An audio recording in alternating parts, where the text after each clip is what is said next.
Welcome to the Property Couch, where each week you get to listen to two of Australia's leading property experts. Bryce Holdaway, co-host of Location Australia on Foxtel's Lifestyle Channel, and Ben Kingsley, Chair of Property Investment Professionals of Australia, and the 2014 and 2015 Property Investment Advisor of the Year. All right, folks, you're on the Property Couch, where each week we give you the insider's guide to property investing. As I am every week, I'm here with Ben Kingsley. Hello, mate. How are you? Good, I'm good. But the missus and young Harry are a bit crook. Really? Yeah, a bit of gut bug. So, I've been up since 4 a.m. this morning. Have you? Looking after the young one, while Jane's been driving the porcelain bus. Yeah, so... Mate, you're looking sharp, though. You don't look like you've been up yeah, since 4 really? o'clock. Oh, well, it's the makeup I wear. Yeah. Just you got a great face for radio. Yeah, exactly. Mate, we jumped off a plane at 10 o'clock last night. Yeah, so, we did. Mate, I remember as we left the airport, you said, I'm going to have an early night. Early night tonight. But you didn't mean an early morning, did you? No.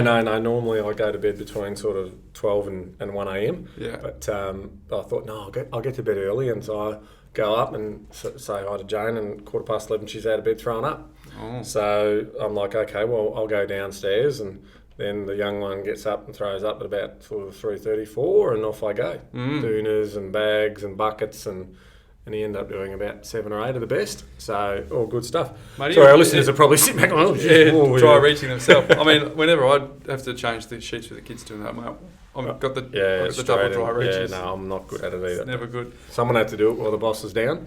You've affected Ivis. She's doing the double choke. So, hey, a couple of things. As we're going through the airport, we saw the Money magazine, which we feature in. We do. So a shout out to anyone who wants to check out the real estate guide, the 2016 real estate guide. I think it sits on the stand for a couple of months. So Money aren't a sponsor of ours; they're just a supporter, and we love working with them. And then, if anyone's flying on Qantas this month. I did an interview with Alan Kohler. That was a real privilege for me. It was pretty exciting to do.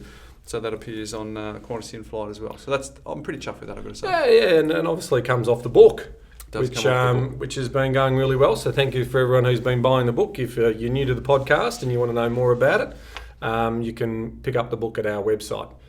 We seem to sell, quite a few each day. So we've got some stock here. We're about to reorder. So hopefully, again, it's all about educating and having something hard copy that you can look at and study and write notes on. Pop quiz for you. Which website do they go to get it? They can go to the podcast website. What's it called again? The Property Couch. It's called the Property Couch. .com.au. But get it. Here we go. /book. Hey, see, I led you down the garden. I'm thinking I didn't have a clue what I'm talking about. Mental high fives there. Hey, I've got this article in front of me, Ben, that was written by Dan Himbrex. It says, who uses negative gearing in Australia? And what I found interesting about it is, the accusation, or is that the right word, but the insinuation that it's just high-income earners who use it. So, it's an extensive list. It's the data that was released by the Australian Taxation Office in 2013, 2014. So it's the latest data we get our hands on. Yeah, isn't that interesting? Here we are in 2016, it's still a couple of years old, and you've got something to add on that shortly.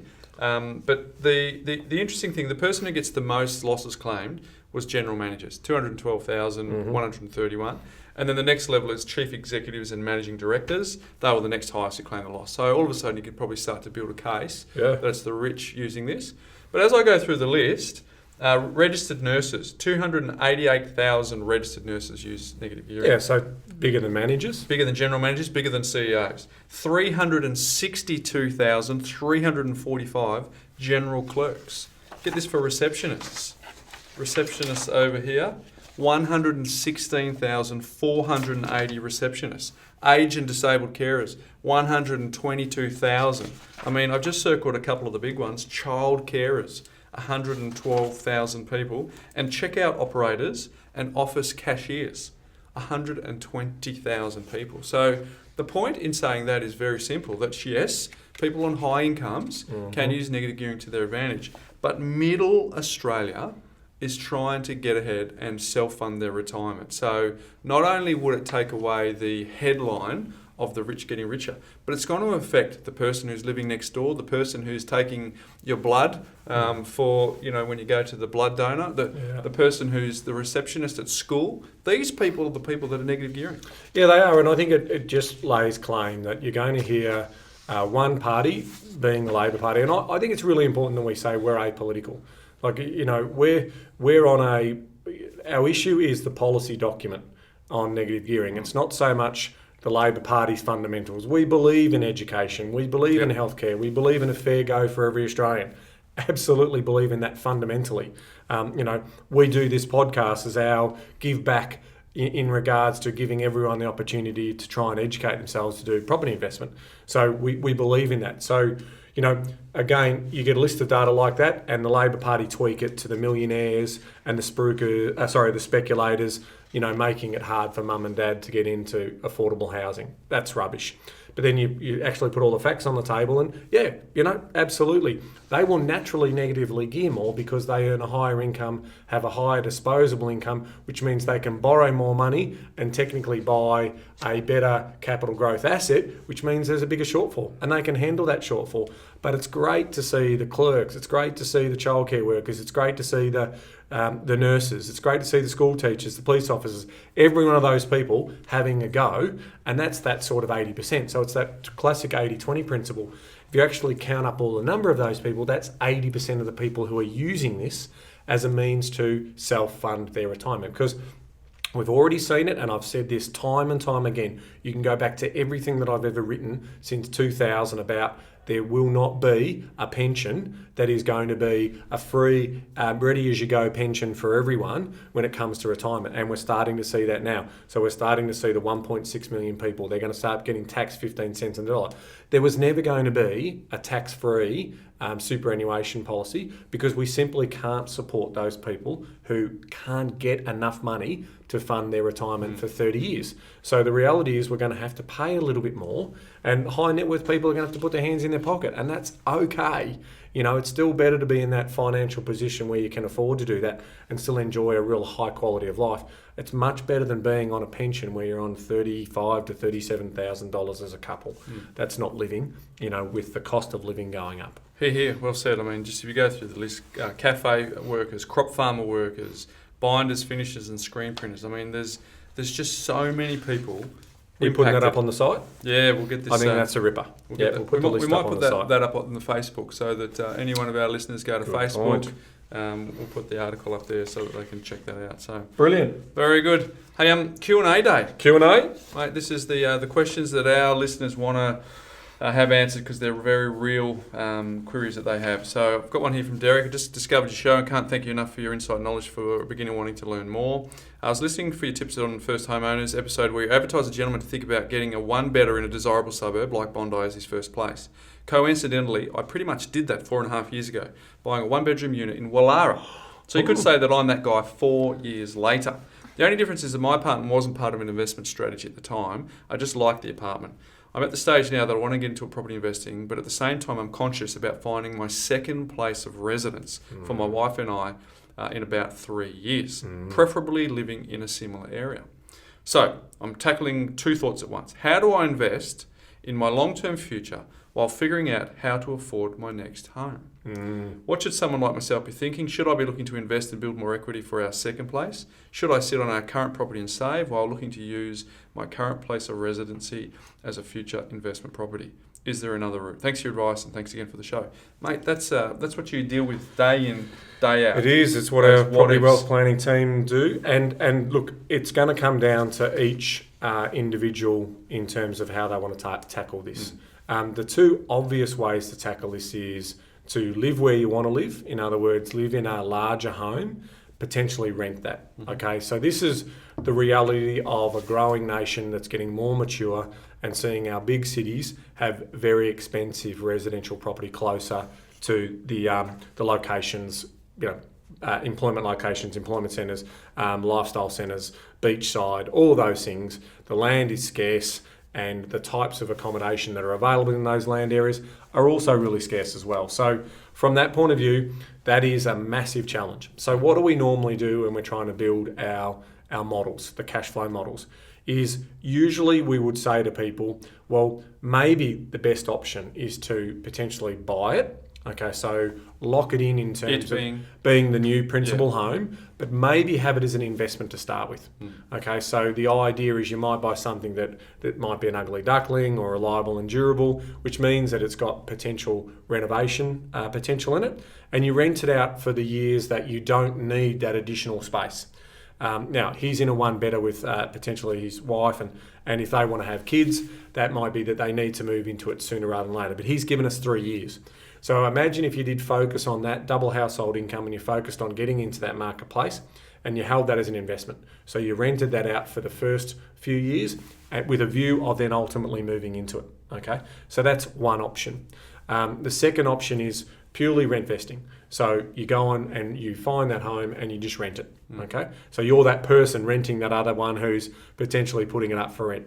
Now there are obviously pros and cons with that around, being moved on by the landlord, but you're also got an asset that usually, if anything goes wrong with it, the landlord's kicking in and so forth. So that's another alternative. The final alternative is usually when you're looking at these really blue chip areas, is the challenge we have is that the value of the property is probably going to grow quicker than they can save or build their income story up.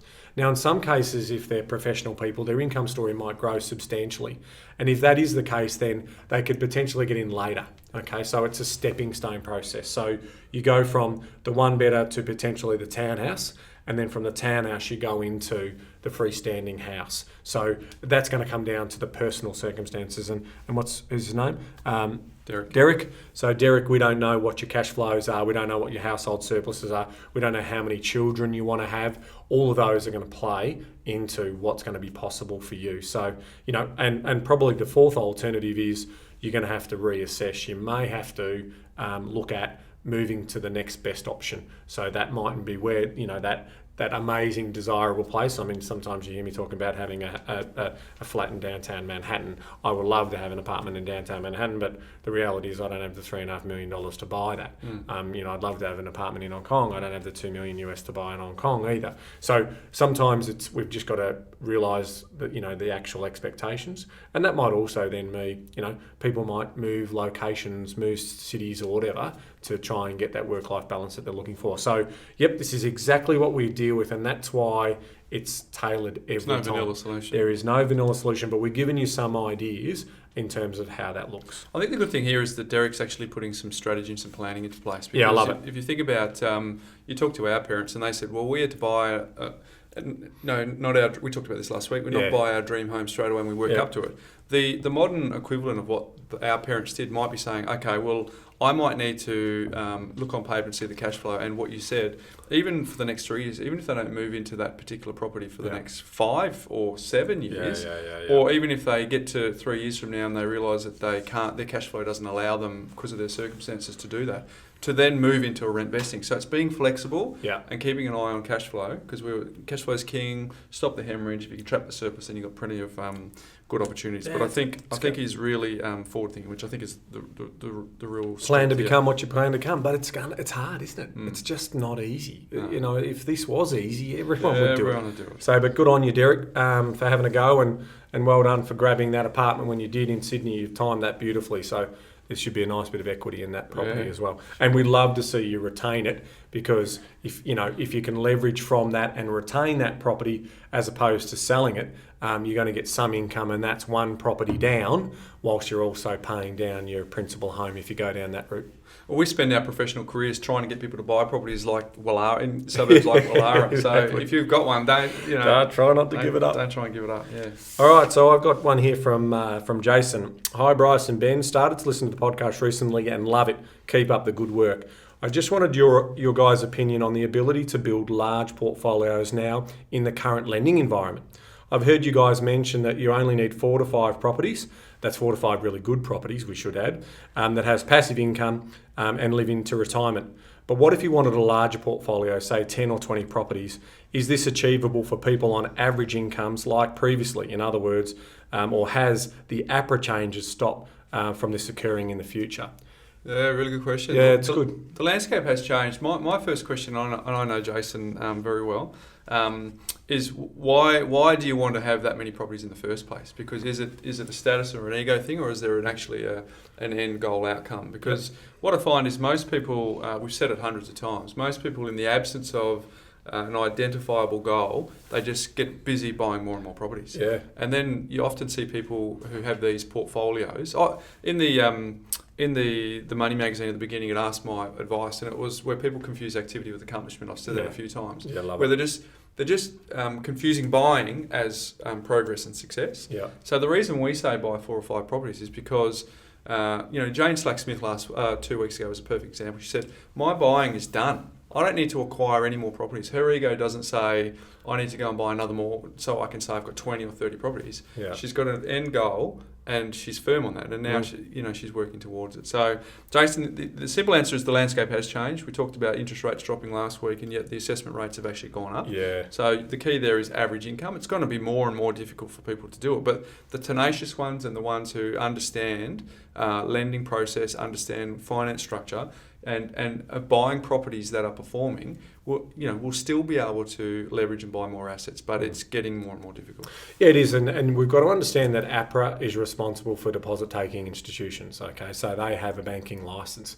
There are other alternate lenders out there that don't come under the APRA regime, and they are basically businesses that raise capital and on-lend that in a mortgage sense, but they're basically not funded or not under the regulation of APRA. So we're seeing those types of lenders also being prudent, but are probably a little bit more aggressive in terms of their borrowing power, in terms of what they can do. So that said, and if I go back to what you were saying before about activity versus accomplishment, is that this is the challenge that everyone's going to face. So if you're on really low income and you've got small surpluses, you're going to have to find yielding properties.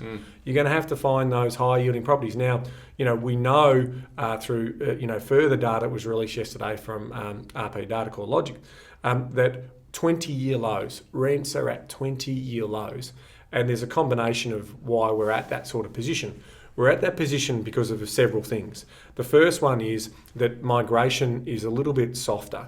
So the people who usually immigrate to Australia and are migrating between cities is slowing down, okay? Now, you couple that with poor investment opportunities in the share market, a bit volatility, people are a bit scared, but real active investment in the property market at the moment, you've actually got more properties that are now available for rent. And then you're also seeing at record levels of new construction. Make no mistake, we've transitioned out of the mining boom and stayed in positive GDP territory because of the property market, because of property, because of construction. 1 in 4 people are employed in the property industry. So that has been the reason why we've transitioned successfully instead of having a hard landing from the CapEx mining boom that we had. So, but that's going to lead to some challenges, and I'll play a bit of audio file in a minute from Roger Montgomery about what that looks like. But the reality is, you got all these things. You got more properties available for rent. You've got even more coming online. So tenants have got a bit of choice at the moment. You've got less immigration, so less foreign students. Now, if the dollar comes down, hopefully more of those foreign students will arrive. But that's the reason why you're at that level. So coming back to the question, you've then got to say to yourself, well, yields are lower. But interest rates have come off a little bit as well, and that's helping from a neutral or positively geared point of view. So if you want to go out and buy lots of properties, you can still do it, but you're going to buy those properties in small regional towns, like small being less than, say, 15,000 population. You're going to buy in potentially speculative areas, and when you do that, you're going to have probably sluggish growth. And then you're going to potentially have lower socio-demographic tenants. And when you've got that, you're going to have some headaches with the tenants and so forth. So I think it really is. So rather than buying if you're in a position where you've got good surplus, rather than buying lots of cheaper properties and, keeping that surplus moving, I would say just be sensible. Buy a really smart blue chip asset 1 year, wait 3 years. then buy another rather than buying 3 small cash cows early on, because you trust me, in speaking with lots of people who've got multiple properties, how many times have we heard them say, geez, I wish I had? I was about to say the exact same thing. The amount of time that people have multiple properties and they say, oh, geez, I wish I could just wind it back and hold some really good, a small amount of really good ones, is too numerous to mention. So, but Jason, who sent that in, he does have good quality properties. Well done, Jason. You're on your journey. He's doing a good job. So I think the message there to the listeners and to you, Jason, is that first engineer what the goal is and then work out how many you need. Because there's a group of people who will build large portfolios, but the message is you don't need to. Yeah, and the book helps with that, with the scenarios in the final chapter where we actually go through some of the sort of how we've done it for different types of people. Yeah. And, we've got further education material, further videos on the website that will teach people what they need to look for as they unpack their cash flow story. Very good. Now, we've got a bit of a theme of questions here because I thought it would be good just to cover them off. But James has sent one in and said, hey guys, love the podcast. Really look forward to it each and every week. It's by far my favourite. The following question and any help would be much appreciated. I'm 27 and looking to make a good go at property investing. I've recently sold my first investment property and now have a lot of capital from the sale. My investment now is in a new property. My investment now is a new property being finished in 12 months. My question is, after selling down the first property, am I better off paying for the new one in full, using the rental income to service another investment property afterwards? Or should I purchase a few more properties while I have a large sum of money and spread the cash around to gain more houses for larger passive income later down the line, bearing in mind my age and goals? Thanks guys, keep up the great work. Well, we don't know his goals and retirement. No, he didn't quite put it in there. So we don't know your full circumstances. So we'll just talk broadly to the question. And broadly to the question is, and this is simple, would you prefer to get a return on, say, $400,000 worth of property, or would you prefer to get a return on $800,000 or $1 million portfolio? Because it's the compounding return on that $1 million portfolio as opposed to having a debt-free $400,000 portfolio. So if you're in your accumulation phase, and this is not about leveraging yourself to dangerous exposure, because the house of cards can come down. If you're gearing yourself to a position where your equity or your loan-to-value ratio is above 90% or even potentially above 85 or 80%, you are putting yourself in a precarious position if you pick the wrong asset. So if your asset selection is not great and one of those properties tanks, and, firstly, my first thing that came to mind is, why did you sell that first property? Well, I think you're probably going to talk more to that. But now that you have, we can't change the history, and you've also bought, sounds like an off-the-plan property, and you're going to hear Roger Montgomery in a minute talk about that. That's a danger too. So there's a few things not going right in this portfolio. So the question to that is, if your cash flow can allow it, I'd like to see you buy, quite a few properties, as opposed to just buying one and holding it outright. Yeah, very good point, Ben. I think, so in a theoretical question for you, and it's kind of a loaded one, who's got a better portfolio, the person who's got 20 properties or the person who's got 3 properties?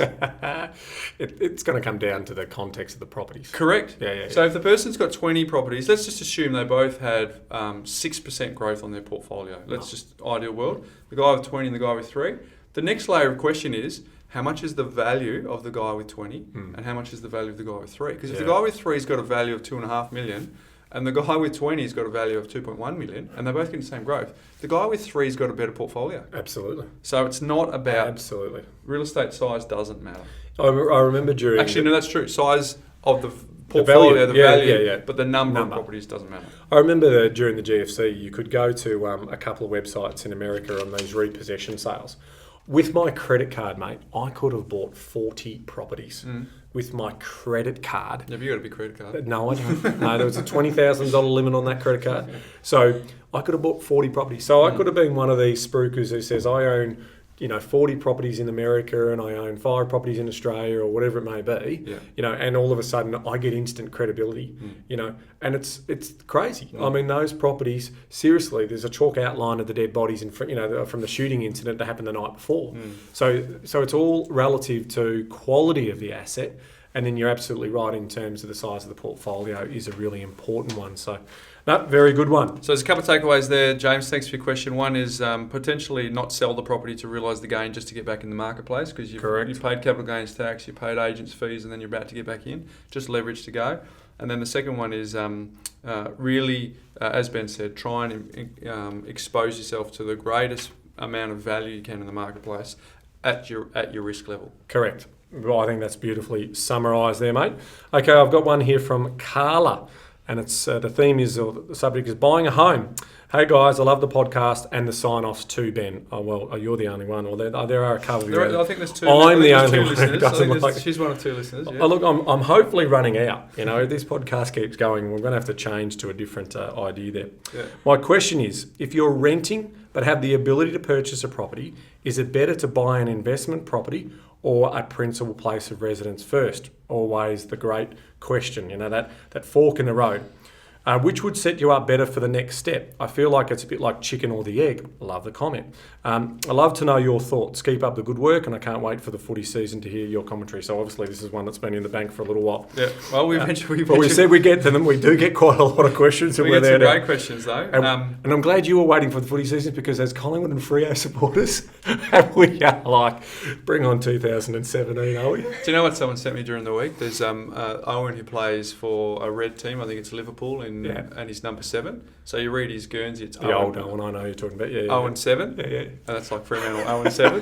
So it's like, thank you for that. They're getting very. There was creative. a couple of other good ones you got too. I think. Yeah. I front-footed on Monday. I sent around everyone. So we need to put them on the side as well. Okay, back to the question, Carla. Over to you, Bryce. Now I've got sidetracked on the. Oh yes. So my answer is always there's two parts. There's the financial consideration and the emotional consideration. Because if you're buying a principal place of residence, one person's paying it off. One source of revenue is paying it off.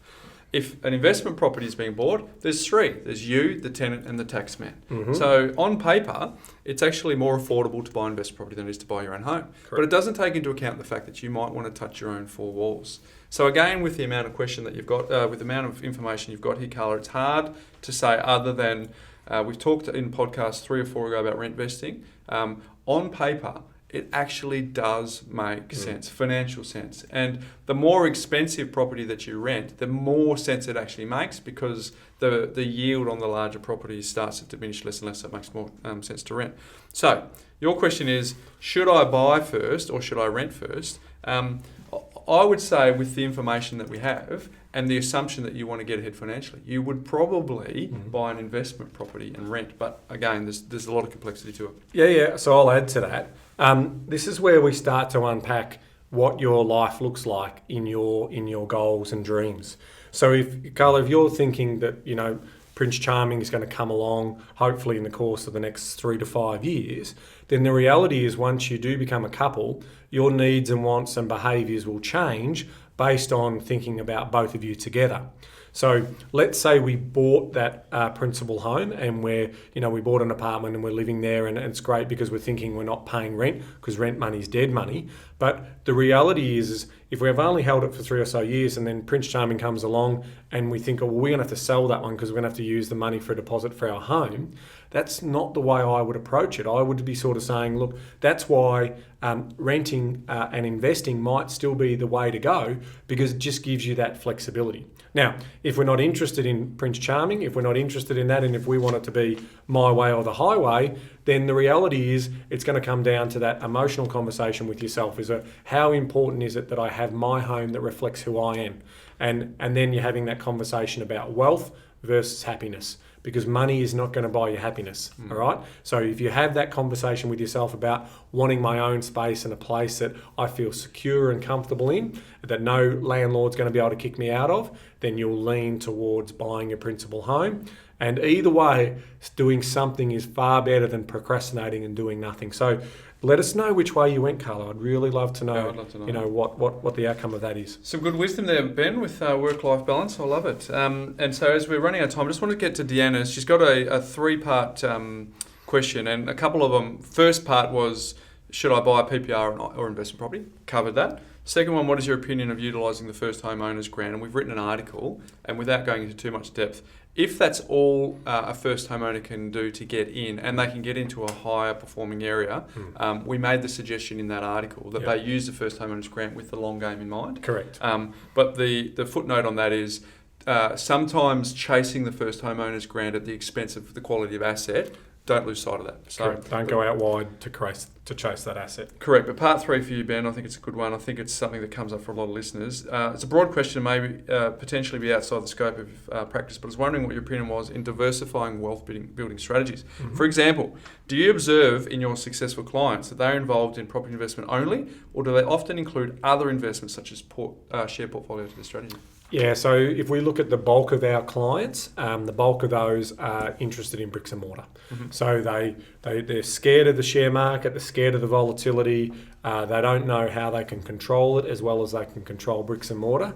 So, and I'm talking significant, but again, our business has a bias towards property. So, if we were a balanced business, and we do shares and we do managed funds, we do all of that, we do self-managed funds, we do all of that through our financial planning division. But the reality is because we are pro-property, I think we do get a weighted number of people coming to us who are saying prefer property. And so when they do that, what's the diversification strategy? It's usually borderless investor.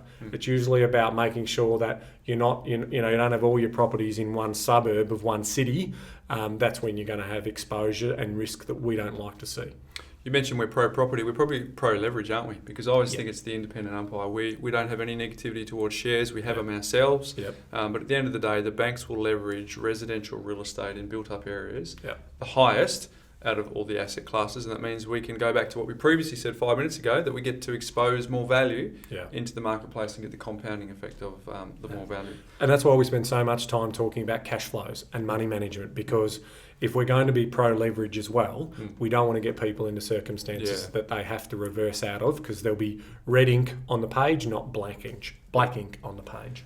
Again, some more very good wisdom. Thank you, Deanna, for those 3 parts to your question. Now, Ben, so in full disclosure to our listeners, we listen to lots of podcasts. We do. We listen to Ross Greenwood's Money Program. Yep, Money News. And Roger Montgomery is a guy that, if you're interested in shares, you should listen to his views, because they're very balanced, fundamental based. Now, he's come on the program as little as 24, 48 hours ago. Yeah, Tuesday night, so 2 days ago. And he's made some commentary that you want to share with the listeners, yeah? Yeah, I think it's an interesting one, because there was 2 comments that were made. One, we had Aussie John, so John Simons from Aussie Home Loans, basically come on and talked about the challenges. And I said to you, everyone, that each week I want to finish with a negative gearing story, and here I am again, finishing with that story. So it goes a fair bit, so I just want to quickly start playing it, and I'm going to talk to it.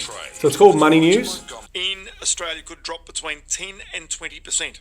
I think that's understating it. I don't think he's done the maths, actually. And what he also says, he thinks that the bank share prices could drop alarmingly as a result also. Yeah, well, look, I would be surprised. It's only my opinion. I'll be very surprised if Labor gets up. On that one alone? Not only on that one, but also I think their track record with their relationship to the union movement over the last couple of years has left, I think, a bad taste in businesses' mind and mouth. But there is a genuine divide between the two parties at the moment. Indeed. On negative gearing, Indeed. on superannuation, on company tax, and a range of different things. The last thing baby boomers need is for the bulk of their wealth, which is stored in housing, to go down.